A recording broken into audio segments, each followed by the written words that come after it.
Hey, folks, coming up on Roland Martin Unfiltered for Wednesday, January 9th, 2019. More drama in Birmingham over the Birmingham Civil Rights Institute's decision to rescind an invitation to civil rights and human rights activist Angela Davis. 3 of the top board members have resigned. The city council and the school board have passed resolutions praising Angela Davis, and now there's going to be an alternative event celebrating Angela Davis. Roy Johnson of AL.com will join us with all of the latest details. Also, folks, a new development in the R. Kelly case after the surviving R. Kelly documentary aired over the weekend in Chicago. The Cook County State's attorney, Kim Fox, she is asking folks with information that could lead to him being prosecuted to come forward.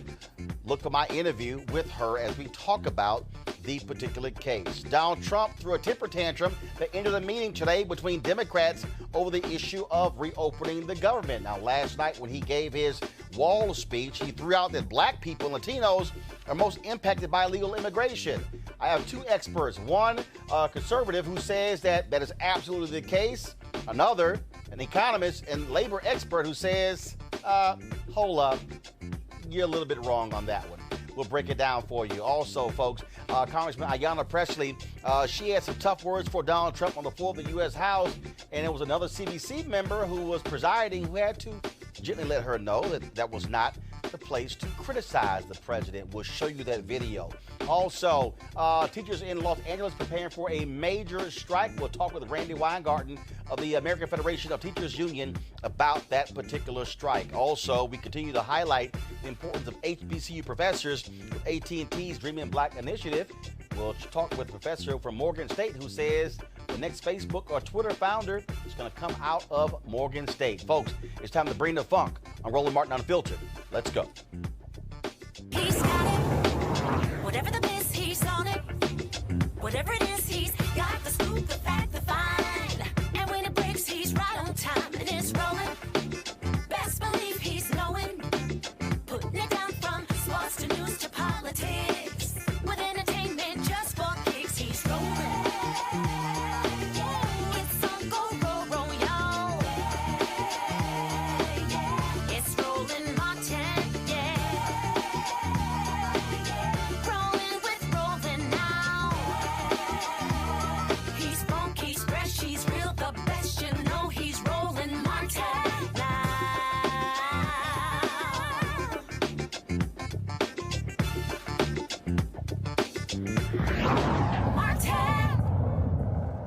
All right, folks, we've been covering the drama out of Birmingham with the Birmingham Civil Rights Institute after they decided to rescind an award for Angela Davis. The decision was made on Friday. It has led to huge uproar in Birmingham. Now, the 3 top members on the board of directors, they have resigned as a result of that decision. Chairman Mike Oatridge, who works for Honda, First Vice Chair Walter Bodie, and Secretary Janice Kelsey are no longer members of the board. They have released a statement finally commenting on this issue. Joining us live from Birmingham is AL.com columnist Roy Johnson, who has been covering this. Roy, it is no shock that this is happening. I knew it was going to come down, and it came down today. They have been under intense pressure for the last 4 days since making that decision. Well, as you said, there's no surprise that these shoes finally dropped, and I expect there will be more. This is a big blow to the Institute. It's a black eye that certainly extends around the world. The coverage has been global. You had to see some heads roll, and these were the first 3. I imagine there's going to be some reconfiguring of the board before this is all over, and certainly more scrutiny on a board that is now still clearly in the crosshairs of a lot of people in this city. I was talking to some folks there, and they said, first off, that the majority of the board isn't African American. You have those 3 resignations, and then, of course, they released a statement where they acknowledged that the drama this was created in Birmingham. Yeah, that's true. And I know some of the people on the board, and most of them are good people, and we're still waiting to figure out how they came to this extremely bad decision and what were the factors, what were the pressures that led them to do it, and how they could not see this fallout coming. That still has not been explained to us. We've not gotten behind the curtain enough to find out exactly how this came about. We just know it came about quickly. It came about due to pressure from the Jewish organizations, from many Jewish organizations in the city. Most of people that I've spoken with in the Jewish community were surprised that they canceled the gala. They certainly had the right to express their opinion and their misgivings about the honoree, and that is their right. But the fact that the honor was canceled, that the honor was rescinded, and that the gala was canceled caught many of them by surprise. And, of course, the pressure also added by the fact that the city council and I think it was also the school district who both passed resolutions praising the work of Angela Davis. Roy, did you hear me there? I did. I just heard. I didn't hear the last The part. city council and the school board, I believe, both of them, they passed resolutions praising the work of Angela Davis, correct? Yes, those organizations both did that very publicly. Yesterday, the city council, in an impassioned speech by one of the councilors, talked about the importance of Angela Davis and the importance of running your own institutions, and how the fact that if that had been a man, it probably would not have been done the way it came down. And then the school board gave its own resolution today. So organizations around the city are coming out in favor of honoring Angela Davis. And then, of course, as you mentioned at the top of the show, a coalition of local leaders, academics, business leaders, political leaders have come together and decided there will be an event celebrating Angela Davis on February 16th. Let's talk about that. And it's not going to be a ticketed event. It's going to be open to the public, correct? It's a grassroots event. They have not decided the venue. It's going to be a conversation with Angela Davis to talk about not just her legacy, but her work around the world now for human rights. And it'll be open, and it'll be an opportunity for everyone to come. I spoke with one of the organizations that sent a letter to the Civil Rights Institute saying that they asking them to reconsider their selection of her.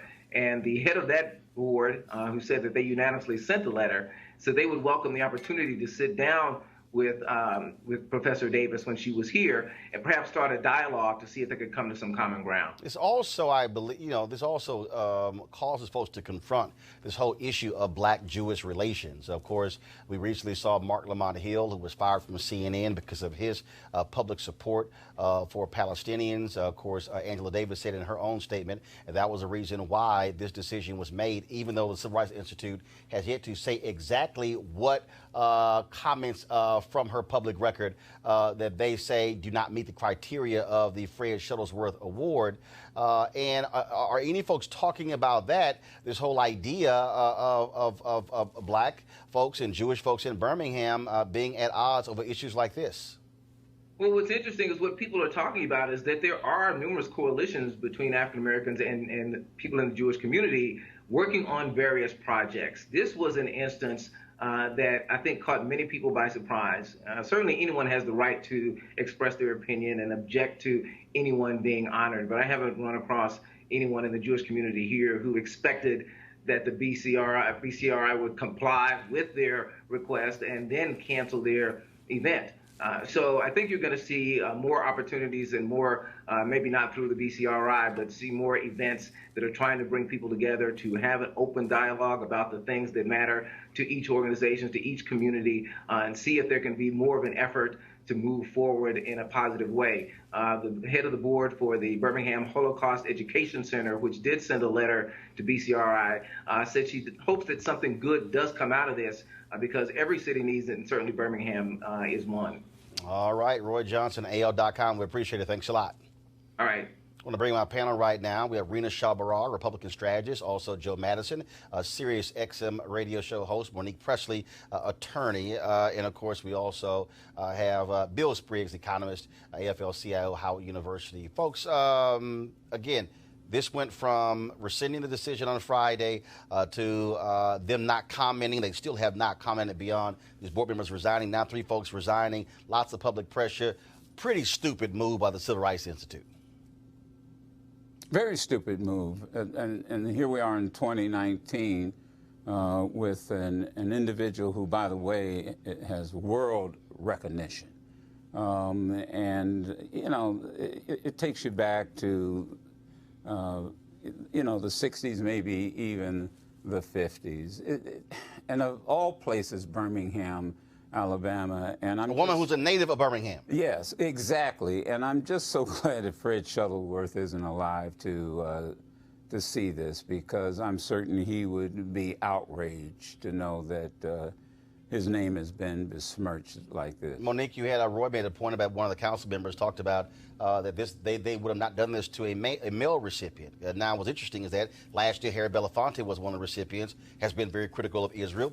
Danny Glover is a previous recipient, also critical of Israel. Those awards were never rescinded. Now is the case with Angela Davis.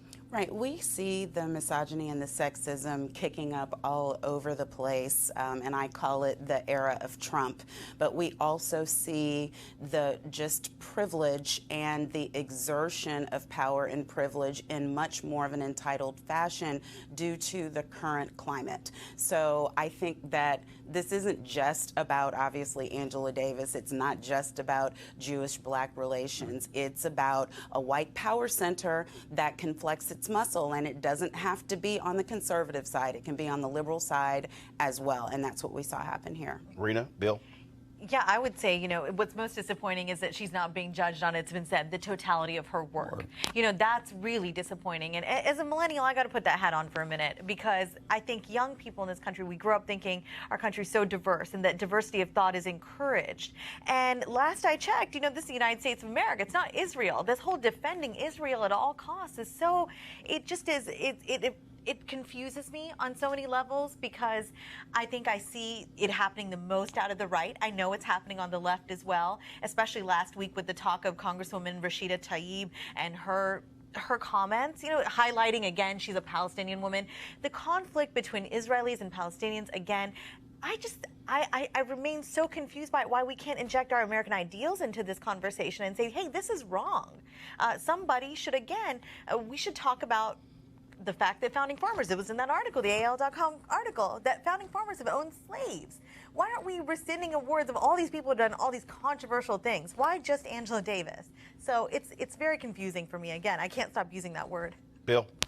Well, I think, we have to get back to what is it that she objected to. Which they still have not said, and would not even tell her. Correct. And it creates division at a time in the progressive community. We don't need division.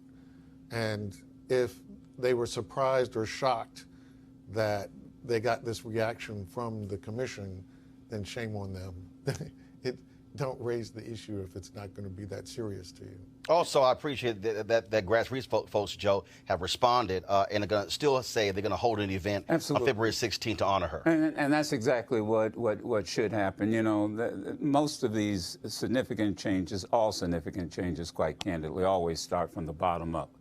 And that's what this is an example of. And as the panel was talking, I just wonder how many of these people in Birmingham who object to whatever they object to and not telling anybody have been to Israel themselves, where even Israelis disagree over issues as it relates to the Palestinian and the Israeli conflict there. I've been to Israel, and I've met with people who have been both Israeli Jews, who have been Palestinians. Many of them have tried to work together.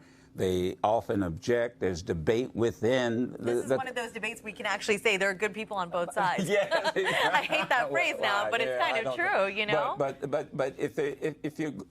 But I bet you after they see this podcast, I'll bet you anything, Roland. Now they're going to come up with some kind of explanation. But the reality is, you're right. It's going to happen anyway. She's going to be honored. She's worth listening to. I mean, this goes back to, remember when, I'm old enough to remember when the people rejected Angela Davis because they thought she was a communist. Right. This is absurd in this day and age. I'll tell you one thing that's not absurd. A lot of reaction to the Surviving R. Kelly documentary on Lifetime television last week. Now we know that the Fulton County District Attorney in Georgia is opening an investigation into R. Kelly, and also the Cook County State's Attorney Kim Foxx. She has made a public call for folks to call her office for information that could lead to him being arrested, indicted. I earlier talked to Kim Foxx about that. Here's my conversation with the Cook County State's Attorney. First and foremost, you made this call yesterday for information with regards to R. Kelly. I would assume that was all based upon the response to the Lifetime documentary. That's right. We had received a number of phone calls in the days since the documentary aired where people had raised concerns about what information they had and what was potentially could happen as a result. And so what we realized was one, there was not an open investigation, that people had a lot of information, but we would not be in a position to even have an investigation if folks weren't willing to share whatever information that they had. And so that is why we made the call, because there was this expectation that something would happen. But in order for anything to happen, we need the participation of the public. Explain to folks statute of limitations, because that really speaks to what's going on here. We know in murder cases there's no statute of limitations, but when it comes to being involved with an underage girl, what are the statutes? And also, of course, we saw with the documentary that there were several individuals who are of age, and they had wellness checks, but they said, I'm fine. Is there anything that you can do? So explain to people, legally what you really can do. Yeah, so the statute of limitations for felonies in Illinois is 3 years.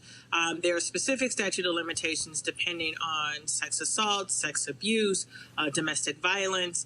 And the laws have changed during the course of the last 20 or so years, where the sex abuse or sex assault cases now have a longer window, depending on what the law was at the time of the incident. So without going into the weeds, we're looking at anywhere between 3 and upwards of 25 years. And again, having not fully vetted some of the information that we've gotten, we're not just talking about incidents of sex with underage minors. We're talking about instances of domestic violence, sexual abuse, sex without consent, based on some of the preliminary information that we have. So there's no one statute that we're looking at. And again, depending on the time period, we can be talking about anything from a few months ago all the way back to 25 years. Gotcha. So again, if it doesn't matter if somebody, let's say, is 35 years old today, if they were involved, with R. Kelly or anybody else 20 years ago, you still have a period of time there. Right, potentially. So that's why it's important that if anyone has information, that they bring it to us so that we can break down the time period in which the act had happened, and what the existing laws were at the time, to see if we have any extensions in the statute. And again, I think it's really important because people are talking just about one component of this, which is age, but there is also questions that have been raised around consent and around domestic violence and the others. And so I think it's important that if someone has information that they feel is relevant, that they make the phone call so that we can vet that information out. You also, in this case, you have to deal with the reality that, who can come forth? Is it a question of the alleged victim, or is it family members or parents? Because we saw in the case where he was tried, where you had some family members who said that the young girl in the video wasn't, they were able to confirm her identity, but other family members said that was not her. The young woman, she never testified, so she wasn't the one who came forward. It was with this videotape. And so explain that to folks as well. Who can actually get, frankly, a case moving forward? Is it the person who was victimized, or could it be a family member? Yeah, I mean, I think information that leads to additional information can come from anywhere. So it can be a family member, it could be a friend, it could be someone who witnessed something while they were out. To your point, if we are going to have enough information based on the facts, the law, and the evidence to see if there's a case that can be proven, certainly we would have to have an actual victim. Someone to say that this, in fact, did happen to me, and can give context to when, where, how it happened. So launching, someone else can bring the information forward, but we will need to have an actual victim. The Constitution affords anyone the opportunity to confront their accusers. Mm-hmm. And I want to be very clear, our call for people to bring us information is not based on the assumption that Mr. Kelly will be found guilty. But we can't even get to the question if people are reluctant to engage us with whatever information that they have. Last question. We know that based upon the documentary, there were people who were flown to other cities and states If someone is currently residing in Chicago, but let's say something allegedly happened in another state, how do they, does that impact your jurisdiction? But also, let's say there's somebody who is living in another state and they were actually flown to Chicago. So explain that as well. Certainly. So under Illinois law, we would be responsible just for those acts that happened here in Cook County, so Chicago and our surrounding suburbs. If someone is from another state, but they were here and an act happened here and they left and went back, it's where the act occurred, not where you were a resident. And so if something happened while you were in Illinois and you now live, in New York, you are more than welcome to give us a call and we can get that information. If you believe that something has happened in another state that had nothing to do with Illinois and you reach out to us, we can provide that information to the jurisdiction where that incident occurred. All right, Cook County State's Attorney Kim Foxx, I appreciate it. Thanks a lot. Thank you, Roland. Have a good one. Folks, the phone number that Kim Foxx wants you to call is 773-674-6492, 773-674-6492. And also, phone calls to sex abuse hotlines were up some 20% as a result of the Lifetime documentary. All right, folks, let's talk about Donald Trump, him lying about his wall. Of course, today he met with members of Congress and walked out because he was ticked off when Nancy Pelosi said, "We ain't paying for your damn wall." It's been a pretty busy 24 hours, of course, for Donald Trump. And yes, last night, of course, he spoke to the nation. Pretty much a waste of airtime. Yeah, but earlier in the day, Congresswoman Ayanna Pressley, a new member of Congress, she was on the House floor, and let's just say she had a couple of words, pointed words to say to the Orange One. Mr. Speaker, I rise today in opposition to the occupant of the White House. Mr. Trump, you took an oath, just as I did 5 days ago, to protect and defend the Constitution and the American people. Sir,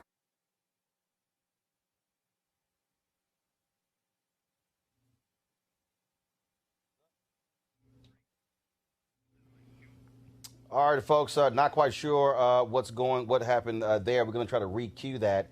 Again, Ayanna Pressley, she's a new member of Congress who is from Massachusetts. And so, all right, so they tell me they got it fixed. All right, so go ahead and press play. Mr.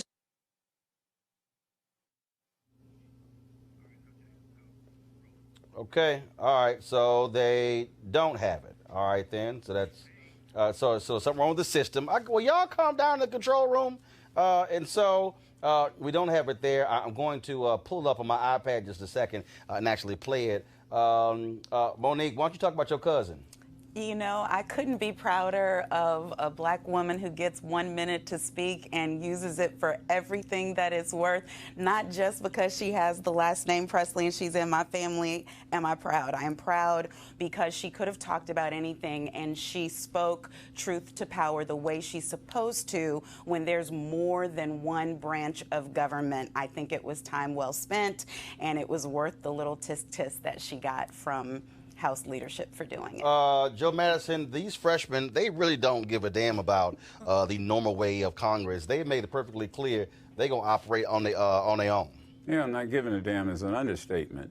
And basically that's how they got elected. You know, from the West Coast to the Midwest to the East Coast. It's really a new day. And the bottom line is a whole new attitude out there. Look, what do they have to lose? Let's be quite candid. They're 35th in a committee, so nobody's going to be paying much attention to them or giving them much power anyway. And as far as it appears, they're not trying to appease the leadership. They're dealing with their constituents. And that's what will get them reelected, to be quite candid. It's not going to be Nancy Pelosi, who maybe has got 2 more years in a leadership position. They're playing to their audience that brought them to Congress to do just what they're doing. And Rena, folks want them to see that. I want you to comment when we get 1 second. I'm going to go and play this from my iPad. So here we go. Here we go to my iPad, please. Mr. Speaker, I rise today in opposition to the occupant of the White House. Mr. Trump, you took an oath, just as I did 5 days ago, to protect and defend the Constitution and the American people. Sir, you dishonor that oath. You devalue the life of the immigrant, the worker, and the survivor. I see right through you, and so do the American people. This has nothing to do with border security. Your shutdown, another Trump-generated crisis, has brought a tsunami of hurt to the American people. So today I rise to lift the voices of the unheard. I rise today on behalf of the families concerned about feeding their children because their WIC benefits will run dry. I rise today in solidarity with the thousands of workers with calloused hands and broken spirits working for no pay. I rise today in support of the survivor fleeing violent hands, seeking safety only to find the shelter door locked because of your shutdown. I rise today in support of the American people who believe in the promise of this nation and ask for honest pay for an honest day's work. Today I rise as one and I stand as thousands. Thank you, and I yield back.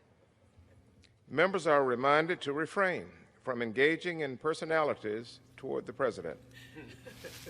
Now, of course, chairing was former CBC chair, Congressman G.K. Butterfield. Rita, what the hell? First of all, personality toward the president. I don't even know what that phrase even means. You know, in this moment, checks and balances are so very needed and necessary. So I could see people saying, has she no concern or care or knowledge of really her place? She should stay in her lane. She should know, really, you don't engage in this kind of talk from the floor. But this is not a moment for that anymore. Frankly, it's really not, because it's time that we really let the American people know here in Washington that this is how our government works. And I really like that she spoke truth to power. She used her role as an elected representative to say something that concerns her about another branch of government that she's able to check on. So yes, she's one voice in a very large House of Reps, but it's good that she did it.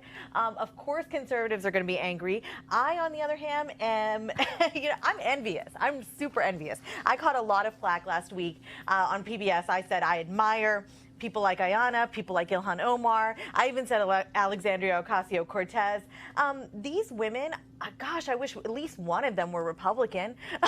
Just all of them are Democrats. And I haven't got one to say, here's a conservative woman. So, I'm in this moment very concerned about women from across the U.S., women across the ideological spectrum being represented in our government. But we should call a spade and say she's super impressive. I have heard in the past from conservative that she is probably the most impressive of the youngest new crop of progressive young female Democrats that were elected. Only one point I would argue with you is that they still need Speaker Pelosi. She holds that power to fundraise. First of all, she ain't going anywhere. They need her. First of all, she's not going anywhere. Look, the reality is this, and all that talk, that's great. Do you honestly think the people in Peoria, I always talk because that's middle America, understood what Butterfield said? They don't care. I mean, he said... I'll choose East St. Louis before I choose. All right, let's pick East St. Louis. I went to school in St. Louis. A lot of good friends in East St. Louis. There you go. They don't care. They don't have no idea what the procedure was, nor do they care.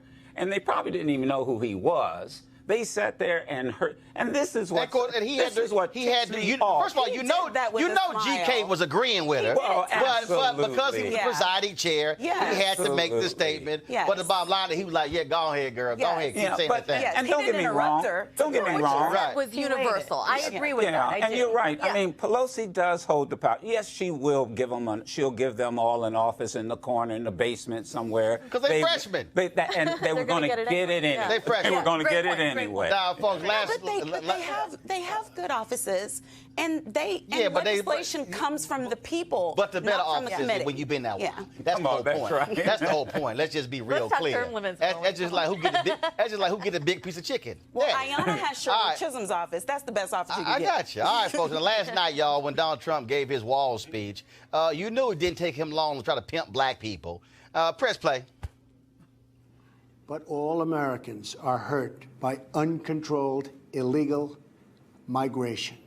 It strains public resources and drives down jobs and wages. Among those hardest hit are African Americans and Hispanic Americans. The question is that true? Joining us right now is Dr. Carol Swain, author of Debating Immigration. She says that is the case. Dr. Bill Spriggs, an economist, professor at Howard University, also chief economist, AFL-CIO. Different perspective. So, Carol, I'll start with you. You say Donald Trump is correct that illegal immigration hurts black people? I've been saying that for years. I wrote my first book, published a book with Cambridge Press in 2007. And one of the reasons that I published that first book was because the Black leaders were not speaking to the facts. When you have a oversupply of labor, surplus labor, it hurts Blacks, poor whites, as well as Hispanics. Anyone that has a low wage, low educated worker, they are hurt by the competition. Okay. Bill Spriggs, you studied these numbers quite well, led the economics department at Howard University. What do you say to what Carol just said? Well, let's separate a couple of things here. First off, the wall has nothing to do with illegal immigration. So spending $5 billion, if you want to help disparately impacted workers, that's not where I'd spend it. Spend it on education, job training. But let's separate that. Second thing is the issue immigration or is the issue illegal? And so if someone is here undocumented and cannot assert their full labor rights, then yes, that hurts everyone in the United States, all hues, because those workers can't assert their rights as workers. But do their numbers and do immigrants hurt? That's not true. Here's the case. Immigrants create demand. So if you look at cities that have been severely hurt, like Flint, Michigan, this is not from immigration. This is from General Motors deciding we won't make auto parts in the United States. If you look at New Orleans before Katrina, Black people had no competition from immigrants, but had horrible jobs, horrible wages, and died in the flood because they didn't have transportation to leave the flood. So where you don't have immigrants does not mean that Black people prosper. When you have immigrants, you create demand. What do we do as a people? Disproportionately, Black people are employed in transportation. If you show me a community that's shrinking and dying, they don't have public transportation, they're not hiring bus drivers, they're not hiring subway engineers. So we gain jobs from having increased demand. New York City is vibrant because of immigration. If you look at Los Angeles, it's vibrant because of immigration. So there is a plus to immigration. Is it true that those with the least amount of education might be competition? Well, yes, but African Americans overwhelmingly are high school graduates or more. In fact, if African Americans are overwhelmingly higher educated workers, 45% of unemployed Blacks are high school education. Another 48% have more than a high school education. Only a small percentage of unemployed Black people are dropouts. The reason African Americans face a problem in unemployment is because if you are a white high school dropout, you have the unemployment rate of a Black person with an associate's degree. Yes, sir. Carol? That's why we have a problem with unemployment. Carol, go ahead. I'd like to speak to. Go ahead. Yeah, I'd like to speak to the larger issues that he's referring to. Immigration has been out of control for decades, and the wall is not meant to solve all the problems. That's just one component. We need to totally reform our immigration laws. We need to do something about the people who overstay their visas. And 40% of the undocumented persons in the country are people who overstayed their visas. But Carol, and Blacks are hurt the most. Carol, I want you to respond to what Bill said. He laid out, he talked about New Orleans, talked about New York and LA. Yeah, I heard all that. Okay, so I want you to respond to that where he says that, okay, so respond to what he says in terms of it not hurting Black people. Go ahead. Yeah, there are communities that, parts of Detroit and different places where immigrants have moved in and they've set up businesses. That's not relevant to the discussion about what the impact immigration as a whole has on the Black community and low-wage, low-skilled workers. And in those communities where you have lots of immigration, even if the immigrants are working 3 and 4 jobs, as many of them are, they're not making enough money to not be poor. And so that's a greater burden on the education system. And there have been studies to show that blacks are getting worse education now because all the focus is on trying to educate people from many different languages. Wait. I'm sorry. Wait. I'm speaking to it. I'm speaking to what he has to say. Hold on, Carol. You just said there are many different studies that show that the money is going to educate folks. No, I'm telling you that I want to deal with what he discussed. Right. You all can have all the fun you want later, I do too. Now, Carol, first of all, that's why. Carol, hold on. Carol, that's why you're here and Bill is here. I'm the one who booked the segment, so I know why you're here. Now go ahead and finish your point, then I'm going to Bill. Then. Well, you talk literally for 2 straight minutes, but go ahead. See, what we really need to be concerned about is the overall impact on the communities. When you have large numbers of undocumented persons or people that don't speak the languages, it impacts the schools. No. But Carol, how does that impact black people? Communities. No, the discussion. It pushes them. It affects their ability. Like now, all of those people that we are allowed to stay, they're going to be competing for housing with black people and other poor people, and so it affects the housing. It affects every segment of society, and the people hurt the most are not just black people, but low-wage, low-skilled Americans. Bill, and it's time for us to put Americans first. Bill, please respond. So the increasing demand for housing can be a good thing because it increases demand for the services that go with it, which means you create jobs. If you look at Appalachia and you look at dying parts of rural America, their complaint is no one wants to live here. We don't have the space or the economy to grow, and our kids are leaving.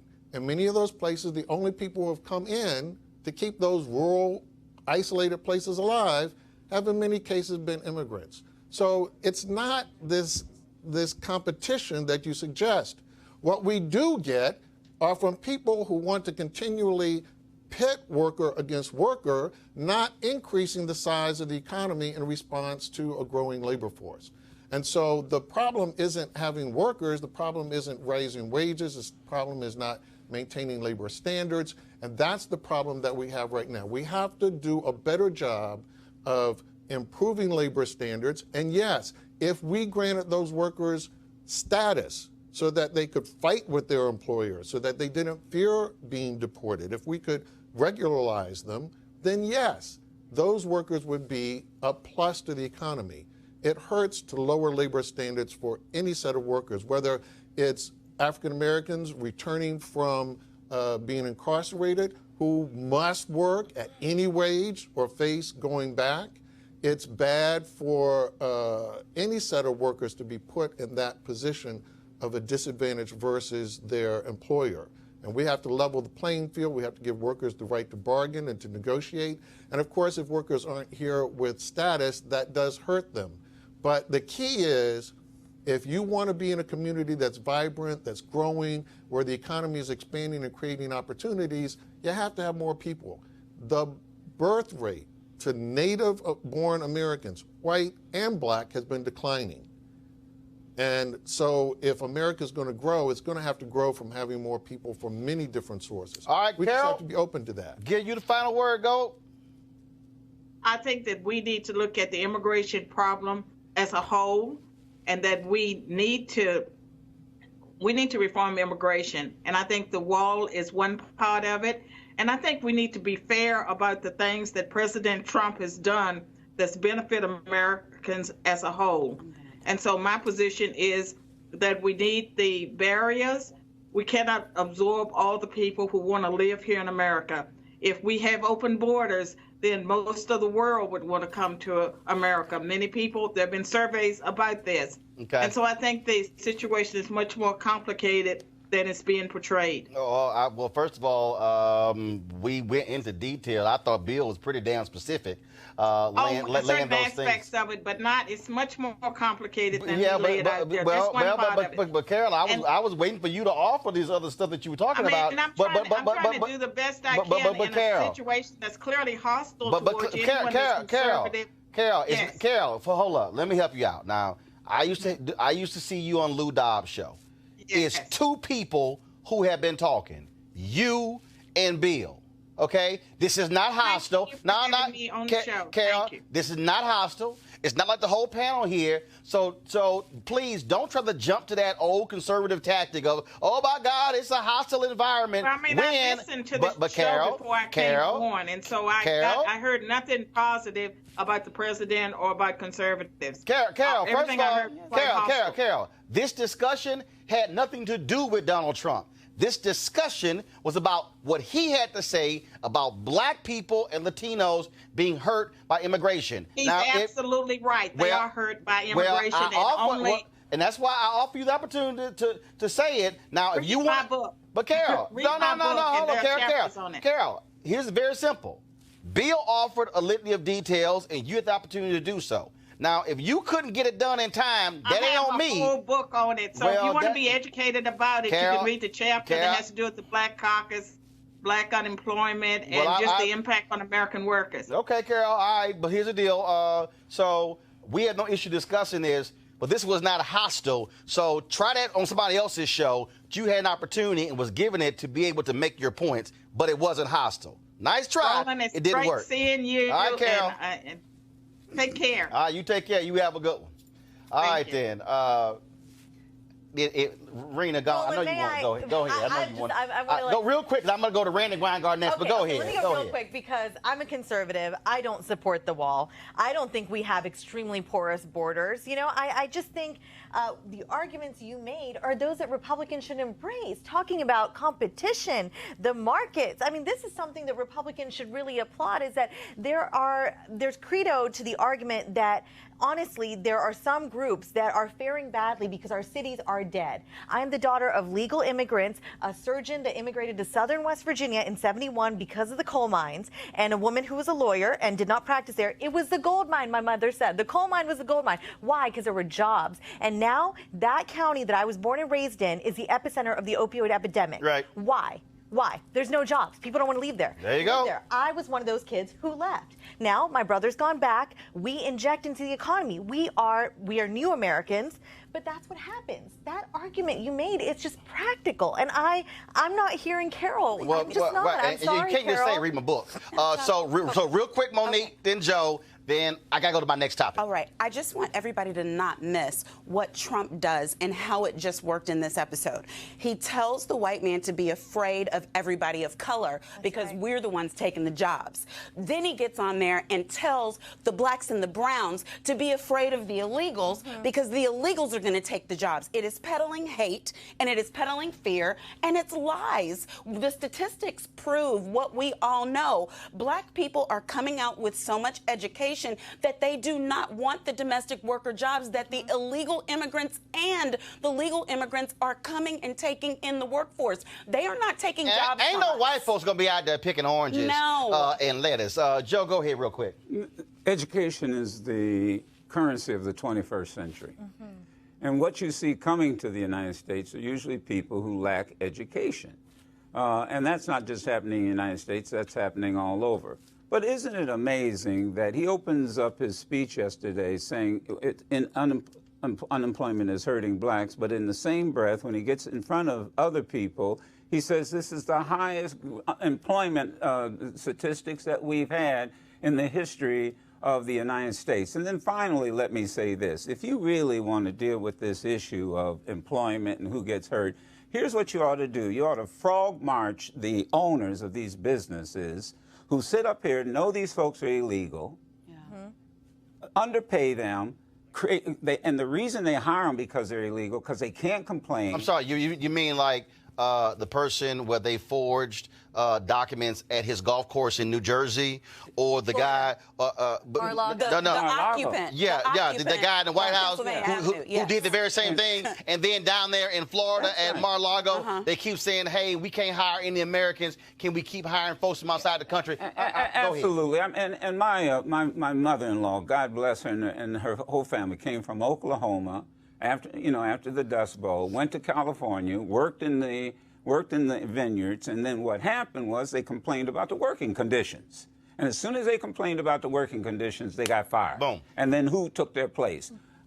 And these, by the way, were educated African Americans Right. who had degrees from places like Langston. But they were frozen out of other places. That's the only place where they could work. That's absolutely There you go. right. Exactly. All right, first of all, Bill Spriggs, thanks for breaking that down for us. We appreciate that. Now let's talk about issue of labor unrest in Los Angeles. 735,000 students in the LA school system, 30,000 teachers, the budget nearly $8 billion. But the teachers are set to go on strike on Monday. Why? Why are they striking? Joining us right now is the head of the American Federation of Teachers Union, Randy Weingarten. Randy, how you doing?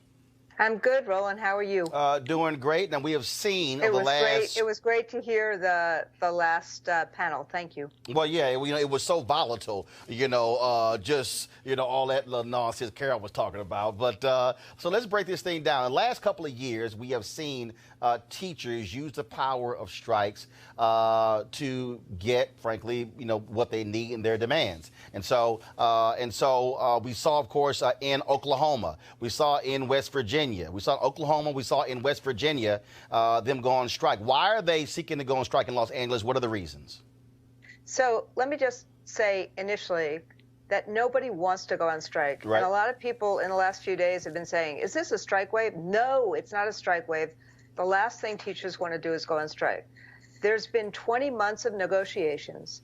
What the LA teachers and paraprofessionals are saying is that give us the conditions we need to succeed with kids. Our class sizes are 40 to 50. We don't have nurses in schools. We don't have guidance counselors. There's more armed guards than there are guidance counselors in schools. And at the end of the day, you're right, there's an $8 billion budget. There's a $2 billion reserve. And the state has a lot of money that Gavin Newsom wants to give out to districts as well and deal with education issues. But Austin Butner refuses to negotiate. Okay, And first of all, for folks who don't know, that's why. who don't know, who's Austin Butner? Sorry, he is the superintendent of schools. And in fact, the first time he ever came to a bargaining session was Monday after a strike date was set. And so what the union has done is they've tried to actually do everything. They've gone through fact-finding. They've waited a long time. And it was only when a strike date was set that the school system actually got serious and actually made a proposal on Monday. Now, they were bargaining all day today. Hopefully they'll bargain all day the next few days. But it actually takes two parties to try to solve things.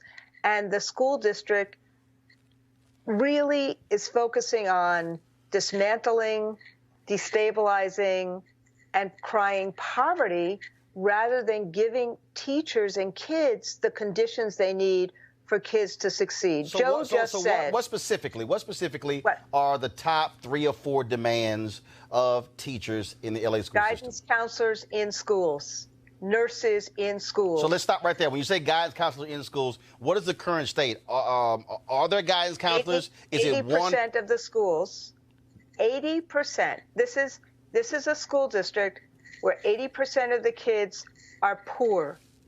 80% of the schools do not have a full-time guidance counselor or a full-time nurse. Not one? They do not, 80% do not have a full-time nurse or guidance counselor. Let me fast forward to the charter school that I help run in New York City that has 100% graduation rate, public high school in the South Bronx with a 95 to 100% graduation rate for the last 5 years. We made a choice to actually have one guidance counselor per 100 children. Not one guidance counselor for 1,000 children, but one for 100 children. And how many students in that school? In that school, in we New have York. 400 high schoolers. So you have 500 high schoolers. So you have we have one. Yeah. And what I'm saying is, if you understand that emotional well-being and meeting children where they are is incredibly important, you have to deal with the challenges that kids bring. Got it. So that is the number one demand. The number two demand is lowering class size enough. I'm a high school teacher. My top class sizes were about 30. If you are a high school teacher with 100 kids, that is a lot, and you want to give them individual attention, that's a lot of kids.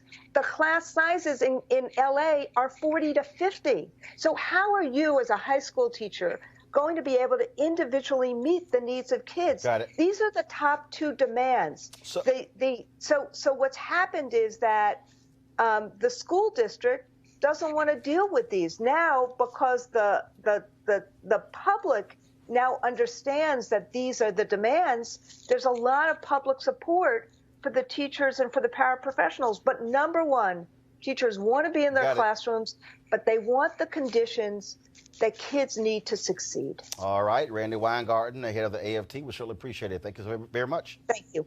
All right, real quick to our panel. Just as I said, we've seen teachers use their power to increase their wages in West Virginia, in Oklahoma, and in fact, several of them ran in Oklahoma and beat a lot of those Republicans, Rena, in Oklahoma, who keep saying, "Oh, I support education," for voting against teachers.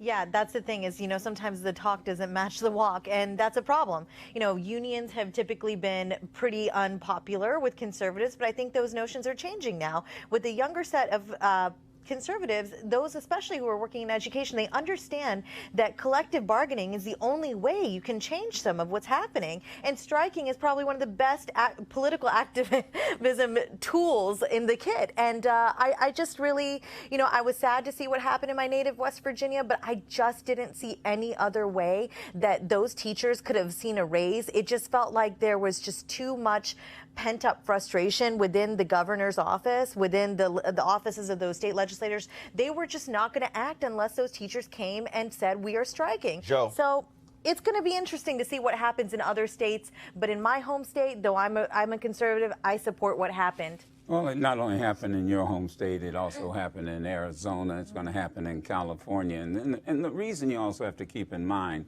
they have support from the parents, the community. And when you multiply that, when you not only have dues-paying union members, but then when the parents understand and agree what they're fighting for, there was nothing unreasonable about what they said. And what's so crazy is that you'll find that most conservatives probably were educated in public schools. That's right. They were educated in public schools. You mentioned Lou Dobbs earlier, because I used to go on his show too. And he swears by the fact that public education was the greatest thing that ever happened to this country, and he's absolutely right. Well, this is what separated America from the rest of the world. Great point. Clearly, he lost his damn mind since he left. But Monique, real quick. Right. I hope people will reach out and support this, because these teachers weren't asking for money. That's right. They were asking for tools that had nothing to do with their individual salaries or insurance or anything like that, so that the students can succeed. I know in my high school, there were hundreds of us, but there were at least 7 counselors. You got your assigned counselor. Right. And if you're talking about kids who are already in lower socioeconomic conditions, if they can't get to see a counselor, if there's 50 of them in a classroom, if they don't have parents who are able to support them, where are they? And the purpose of the counselor is to help them make college decisions, job readiness decisions, and you got to have that. Makes no sense whatsoever. Folks, we talk about education. That is, of course, the most important thing when it comes to HBCUs, not the bands, not pledging, not anything else. And so we've teamed up with AT&T for a series of stories about HBCU professors called Dream in Black. Today, we visit Morgan State University in Baltimore, where the whole issue is about technology.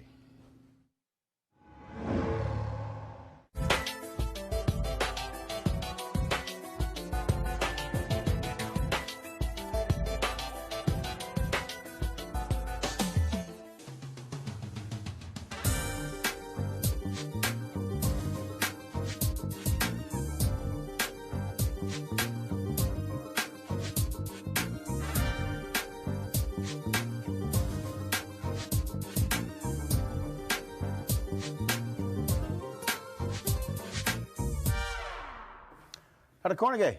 Yes, sir. How's it going? Great. What do you do? I'm a hardware hacker, so we really a tinkerer.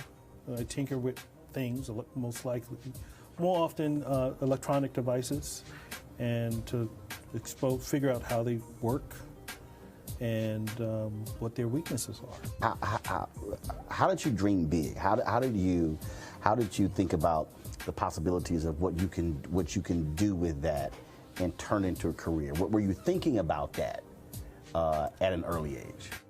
I used to have crazy dreams back then, and I never understood what they were until much later, until I got to college, maybe.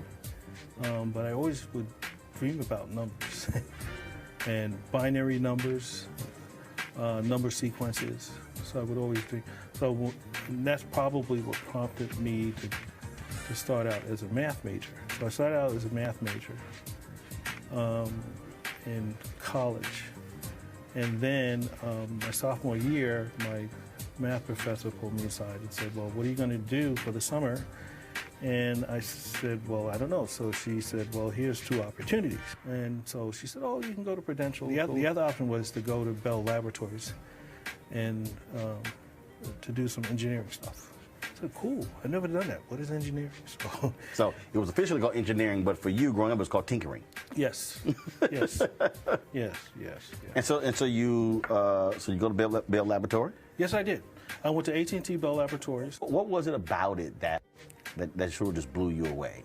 That caused you to say, oh man, there are no limits here. That I could this thing could go anywhere. It was a number of things. It was the place, the energy of the place, the innovation. This is a place where creativity, ideas come to life. And they created this environment, and they had the tremendous resources, and you had all these brilliant people, especially people that looked like me, who were engineers. Upon graduation, I moved back east, went to work for IBM, T.J. Watson Research Center. I was one of the 3,000. I was only 4 African-American research staff members. Talk about why it's important for us to encourage, not just young folks, but just encourage people to dream big. If you don't dream, you will never fulfill your destiny. But you have to see yourself, and you have to project it, and you have to speak it into existence. But first, it starts with the visualization. Mm-hmm. Is it important for you and what you're doing to get students to understand that they have to think bigger, broader, not in once exposed that they may have thought their future as an HBCU student was this, and really what you're seeing is no, it's oh yes, well it's you can actually box it. The next Mark Zuckerberg is going to come from Morgan State University from this lab. This is someone who's going to think big and have some sort of lead, come up with this innovation that will lead to the next social media craze. So I think I'm always encouraging them to think big and to go beyond. And I give them a lot of latitude, but I expose them to the different aspects of our business, the academic.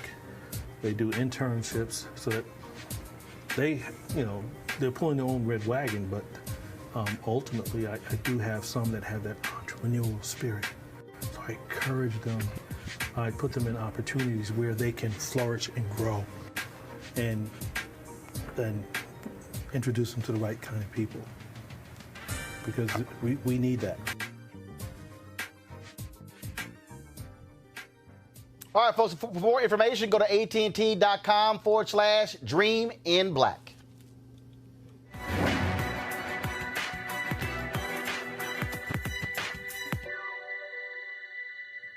We have to create an art for liberation and for life.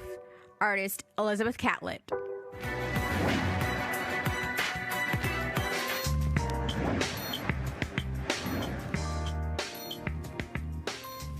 All right, folks, HBCU Giving Day. Universities, Allen University, founded in Coltsbury, South Carolina in 1870 as Payne Institute by a number of ministers of the African Methodist Episcopal Church. In 1880, it was moved to Columbia and renamed Allen University in honor of Bishop Richard Allen, founder of the African Methodist Episcopal Church. If you want to give to Allen University, just simply go to allenuniversity.edu. That's allenuniversity.edu. All right, so we certainly support that.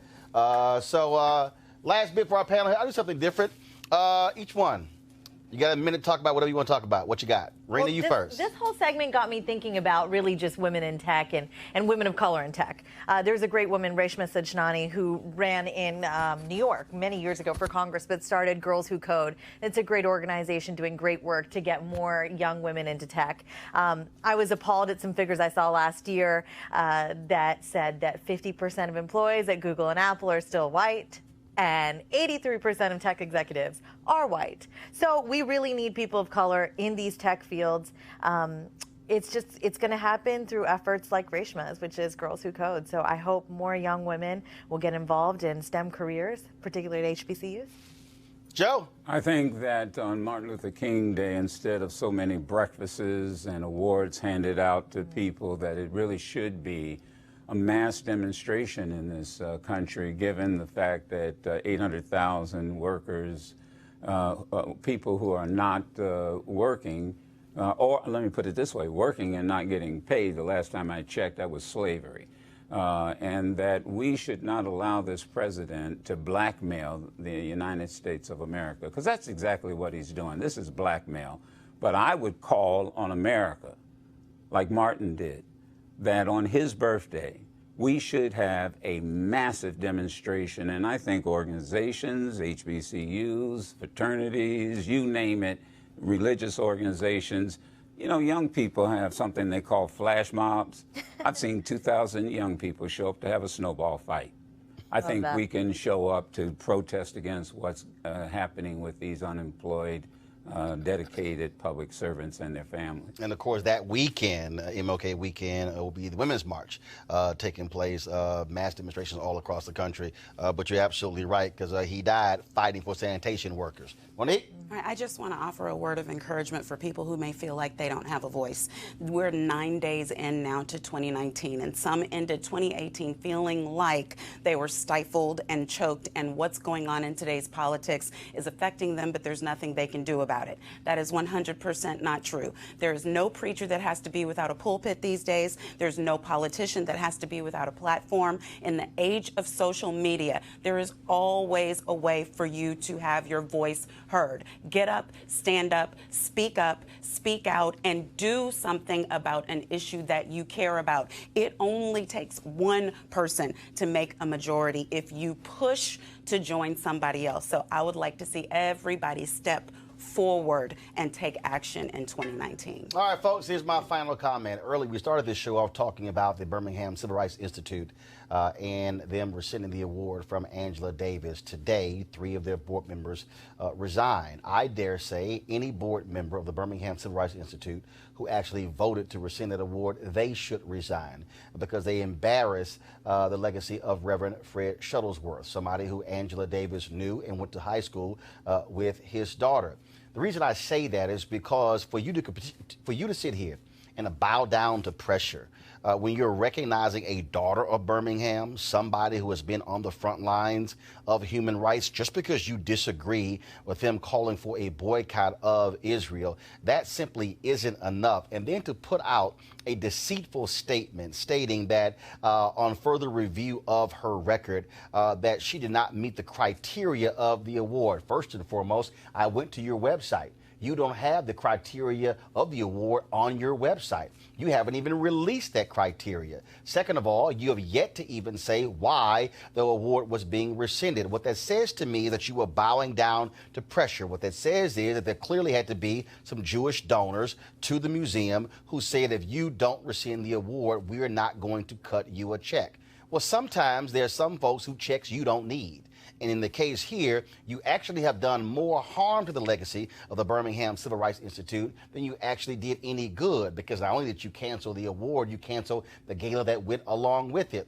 maybe the lesson here is that for the folks sitting on the Birmingham Civil Rights Institute, that you might need to go back to your roots. You might need to go back as to the people who you were so-called honoring with this particular institute, the folks who were fighting for human rights, the people who were fighting for labor rights, people who were fighting for dignity. That's really what is missing here. But no, what you actually have is a bunch of corporate shills who are sitting on a board, who made it look real good on their resume, and they were supporting black people in civil rights. And now what you've decided to do is actually diss somebody who should have been honored years ago. But see, you didn't do this to Harry Belafonte. You didn't do it to Danny Glover. You didn't do it to the other folks who have been critical of Israel. And this notion that somehow Israel can't be critiqued is nonsense. Any nation can be critiqued. In fact, I recall that the fact that Israel was supplying weapons to South Africa regime during apartheid. What does that actually say about Israel when it comes to black people? Now, this is not a commentary about Israel, but what it is about is the integrity of honoring people, especially black folks, who've been putting it on the front lines for years. See, I can remember when Andrew Young was fired as UN ambassador because he had a secret meeting with the Palestinians. He was trying to broker peace in the Middle East, but there are those who said, no, we don't want that. And so President Jimmy Carter had to release him. I remember when Reverend Jesse Jackson Sr. was highly criticized because of his comments about Palestinians when he ran for president in 1984 and 1988. The reality is that this here, Palestinians and folks who are Jewish in Israel deserve respect, deserve a place to live in peace. But it is nonsense to somehow say that because you disagree with the policies of a country, that you can't even be honored in your hometown. I really hope on February 16th, they have a jam-packed event where they have 2 and 3 times the number of people who normally attend the Civil Rights Institute's gala. I really hope it's 2,000 and 3,000. I hope young people turn out for the conversation with Angela Davis. I hope older folks turn out. And I hope the people there also use that event to rekindle the spirit of Reverend Fred Shuttlesworth, a black man who did not bow down to any bigot there in Birmingham. What is the lesson here? I keep telling y'all. You got to fund your own freedom, because when somebody else is paying for your freedom, then they control what you do. They control what you say. They control who you honor. Now, whether they are Jewish, whether they are white, whether they are black, the bottom line is here. Sometimes you got to have the courage to tell people, hell no, we disagree respectfully. That's what the Birmingham Civil Rights Institute should have said, and they didn't. And now they've made their jobs a hell of a lot harder because they chose to be hard-headed. I say, lesson learned. Folks, be sure to support Roland Martin Unfiltered by going to RolandMartinUnfiltered.com. We want you to join our Bring the Funk fan club. Every dollar that you give supports this show and the work that we do. And so we thank all the folks who have given. Tomorrow we should be running, or is it today, guys? We'll be running the video with all of our donors, and we'll be, as folks give, we'll be adding those each week. Again, honoring you who have supported this show. Again, go to RolandMartinUnfiltered.com. If you also missed our conversation last night about with the cook, Michael Twitty, about the history of black folks in food, go to our YouTube channel. It's a great conversation. You don't want to miss that. That's at youtube.com/Roland S. Martin. I want to appreciate Bill Spriggs, who was here. Rena, thanks a bunch. Joe Madison, thanks a bunch. Monique, thanks a bunch. And go ahead. You wore your damn shirt, so I know you go ahead, show your shirt. Because, see, you said this on the show last time with Malik. Y'all go ahead and zoom in. And Monique is selling this shirt. And so she should be giving a cut to the show. But go ahead. Y'all go ahead. We got robotic camera. Zoom in. Zoom in.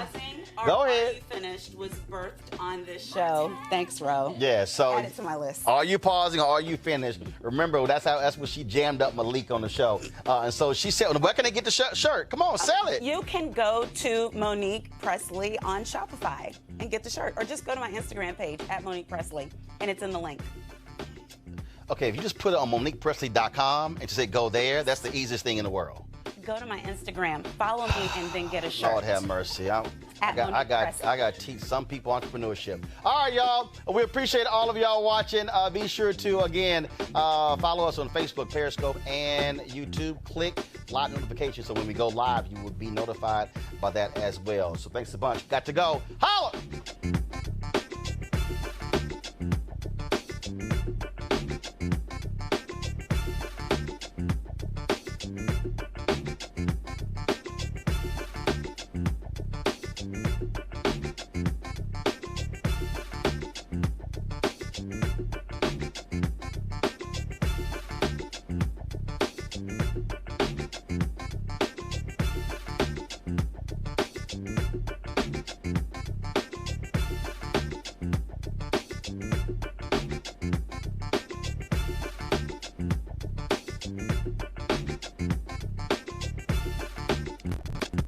You want to support Roland Martin Unfiltered?